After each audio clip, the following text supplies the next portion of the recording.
Welcome to How to Retail. I'm Ryan Edwards and today we're talking to Scott McMillan from Tea Pea Home.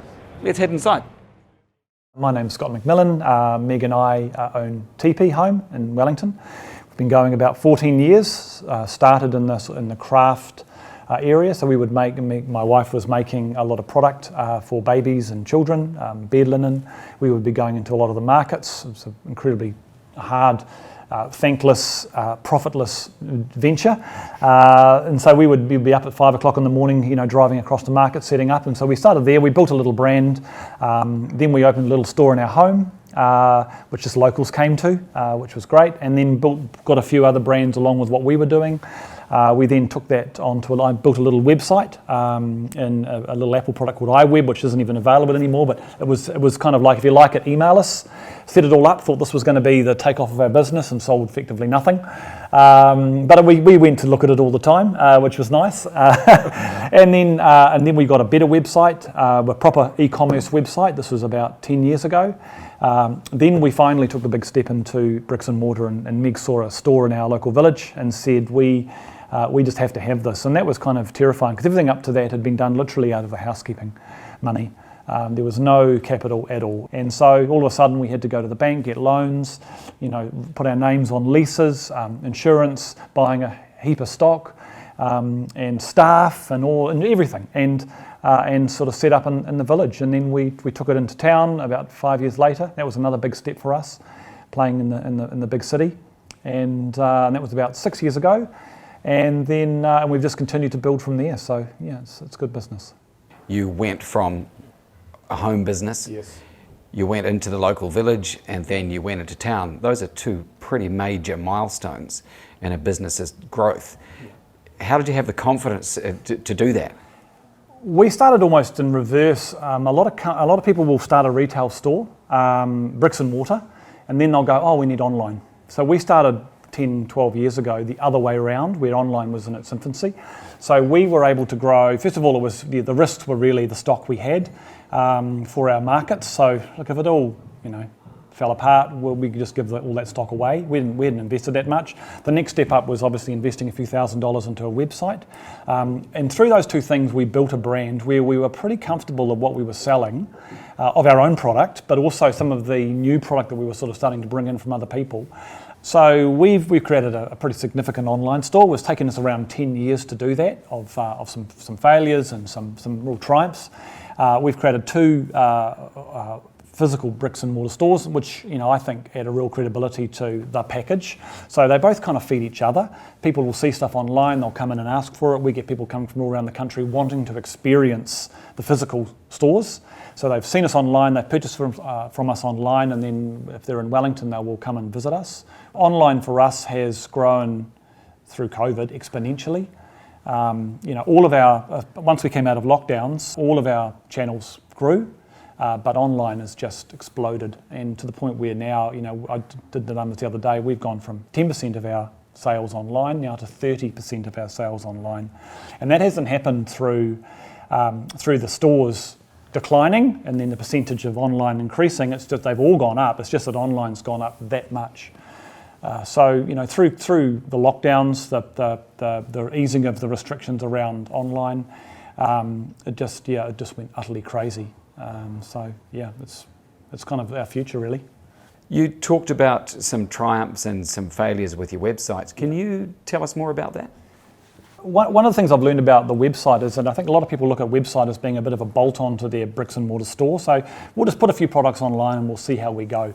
But you've got to invest significant amounts of money into your store. Whether it's the fit out of the store, whether it's the rent on the store, and online's often seen as a bit of a kind of a thing you just sort of stick on the side and you hope it works.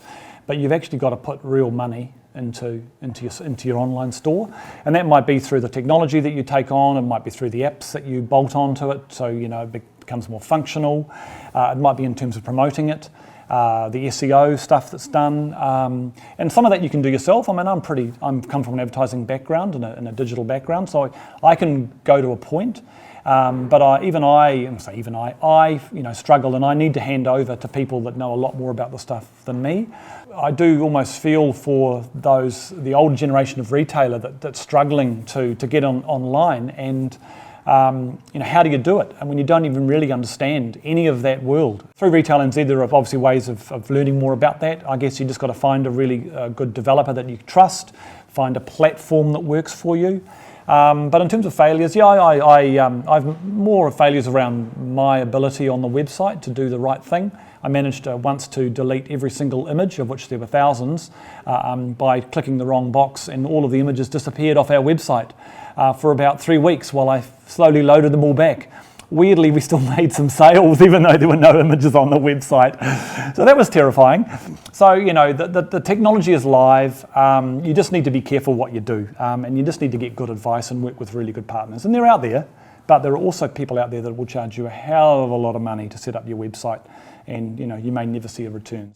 COVID was a big hit for some people. Yeah. It was really difficult for some people, for some businesses. How did Tea Pea fare? We, like I guess all businesses, were sort of terrified of when we first were warned about lockdown. We got the countdown. I think we left at 11:59 on the last day, as couldn't believe that we were actually out of our business. We were obviously closed. All our staff were at home. After about a week, the government relaxed the online rules of what couldn't be sold. We applied to MB and we got accepted. So we were able to sell around about a third of our catalogue. Now, a lot of retailers wouldn't. There's nothing that was deemed essential. We did stuff that qualified: blankets, baby clothes, cleaning products. So we sort of opened that up, thinking, well, given our stores are closed, well, we might as well be trying to sell something. Can we sell anything? And what we didn't realise is that people were sort of starved of human contact, or from the courier or something, I don't know, but it just went absolutely crazy. So Meg and I weren't able to use our staff for that, so we ended up doing all of that from under our house, which is just kind of what you do. So I'd get up at sort of 6 o'clock in the morning, drive into our store, which we were allowed to do, just myself, and gather all the stock, bring it all back, and then we set up a little online, which ended up being quite big, online store, and dispatch under our home. We were running at about 8 times our normal volume, for April and May, that part, just from 2 of us. We normally have a whole team doing that. Then the government relaxed even further when they realised that Grandma was still going to get her pills, and we could actually open up all of the stores and so all of the online store, so then it just got even bigger. And then we sort of come out of that once people started going back to work. Sort of long-term effects of COVID, working from home. That's made a significant change to our city store. I've spoken to a number of retailers in the city and Auckland as well, and there are just less people around. I haven't done the numbers in terms of foot traffic, but a colleague the other day said they were down 40% of their foot traffic, which is a lot.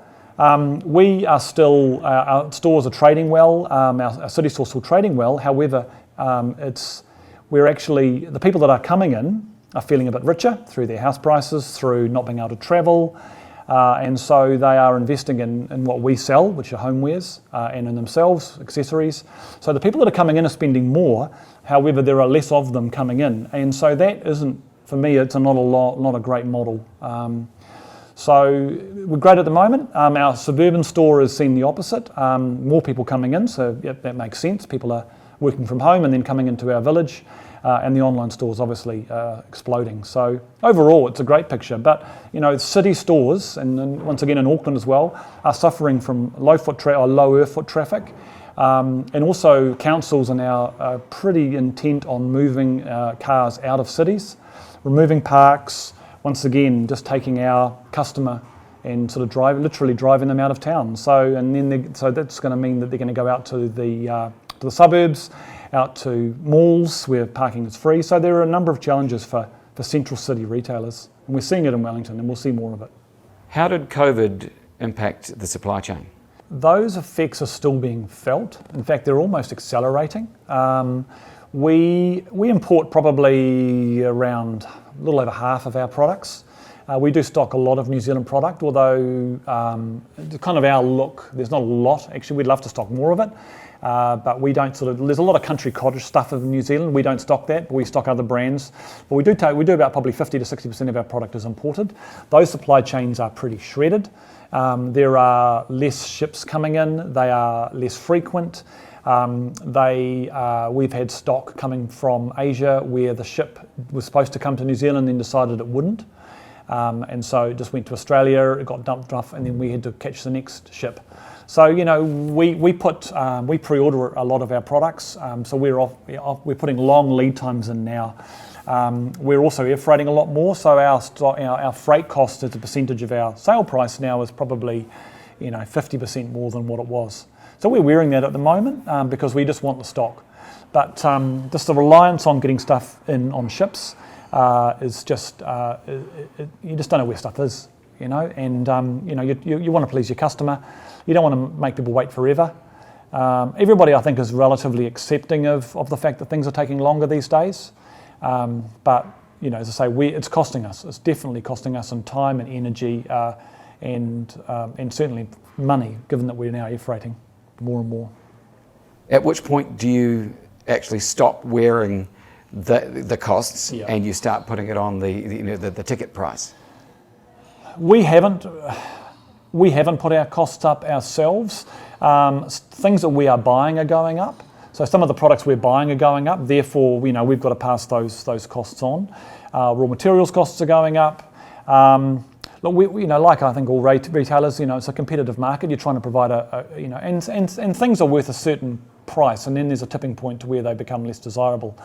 We are quite slow, and I think a lot of retailers are quite slow to put prices up. And you wear it, and then you eventually see it in your bottom line. It doesn't show itself immediately because everything else is going up. Our rent's gone up, our staff costs have gone up, our insurance has gone up. So you do take, and retailers are good at burying that. We just take it on, but eventually, we will have to pass it on. But we're holding, and it'll be as little as we have to really. What advice would you have for businesses who have aspirations to market internationally? So my advice would be do your research. We do sell internationally. I'd love to expand that beyond the volume we've got at the moment. I need to spend the time, and I suggest that would be my recommendation. Spend the time looking at your international supply chains, your couriers.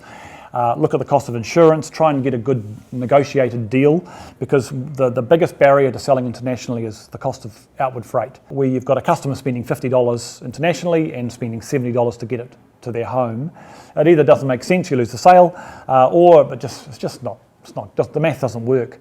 So I would, as I say, do your research, find out and try and get a better deal than clearly the one that I'm getting. And having this conversation is making me think about maybe I need to spend some more time digging in that area. What's the key to success in retail? Sell what you love. So fill your store with things that excite you or motivate you or make you feel good. I think that's really important. Don't set up a retail business just to sell something to make money. That might be the end game, but surround yourself with things you love. Second one would be believe in your staff, empower them, give them responsibility, and love them, because they are great people. All our people are fantastic. And then believe in your customer. Customers can be difficult. We love all our customers. They believe in us, they come back to us, and love them. Get to know them. There you go.